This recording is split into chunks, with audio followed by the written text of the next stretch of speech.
மிகப்பெரிய ஆபத்தில் சீனா. இனி என்ன செய்தாலும் ஒன்றுமே மாறாது.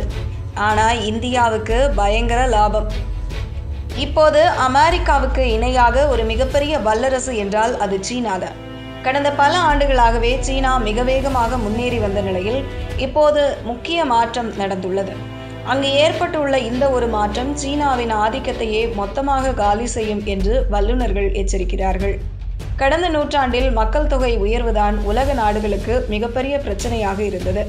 இதனால் மக்கள் தொகையை கட்டுப்படுத்த உலக நாடுகள் பல்வேறு நடவடிக்கைகளை எடுத்தன. ஆனால் இந்த நூற்றாண்டில் நிலைமை மாறிவிட்டது. மக்கள் தொகை சரிவு இப்போது பெரிய பிரச்சனையாக உலக நாடுகளுக்கு மாறியுள்ளது. உலகின் இரண்டாவது மிகப்பெரிய பொருளாதாரமான சீனா தற்போது ஒரு மிகப்பெரிய சவாலை எதிர்கொண்டுள்ளது. அதுதான் மக்கள் தொகை வீழ்ச்சி. இது வெறும் டேட்டா மாற்றம் மட்டுமல்ல.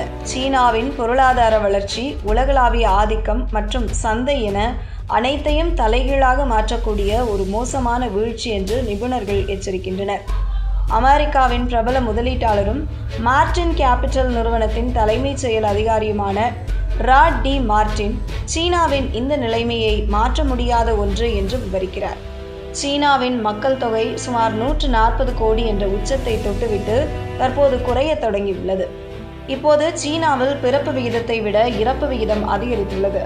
2010களின் மத்தியில் சீனாவில் ஆண்டுக்கு 1.8 கோடி குழந்தைகள் பிறந்தன. ஆனால் சமீபத்திய ஆண்டுகளில் இந்த எண்ணிக்கை 1 கோடிக்கும் கீழே சரிந்துள்ளது. சீனாவில் உருவான காலத்திலிருந்து அங்கு குழந்தை பிறப்பு விகிதம் இந்த அளவுக்கு குறைவது இதுவே முதல் முறையாகும். இதே நிலைமை நீடித்தால் சீனாவின் மக்கள் தொகை 2100ஆம் ஆண்டிற்குள் பாதியாக குறையக்கூடும் என்று ஐநா எச்சரித்துள்ளது. சில ஆய்வாளர்கள் இது 30 முதல் 40 கோடியாக கூட குறையலாம் என்று அஞ்சுகின்றனர். சீனாவின் இன்றைய நிலைக்கு 1980 முதல் 2016 வரை நடைமுறையில் இருந்த ஒரே குழந்தை திட்டம் முக்கிய காரணமாகும். இந்த திட்டத்தால் ஆண் குழந்தைகளுக்கு முன்னுரிமை அளிக்கப்பட்டது.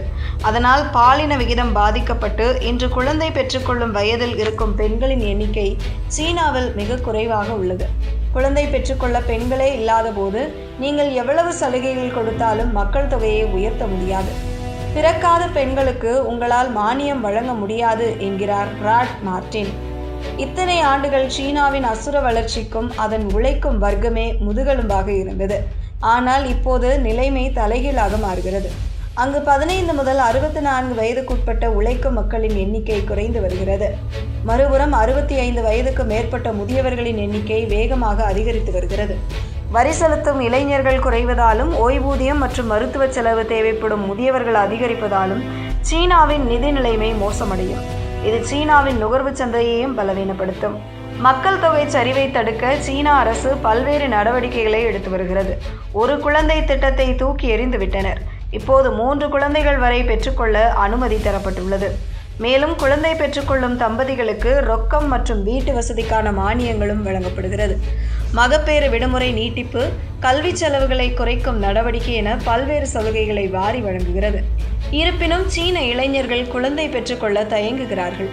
அதிகப்படியான வாடகை, கடுமையான வேலை நேரம், குழந்தைகளின் கல்விக்கான போட்டி மற்றும் வாழ்க்கை செலவு அதிகரிப்பு ஆகியவை இதற்கு முக்கிய காரணங்களாக கூறப்படுகின்றன.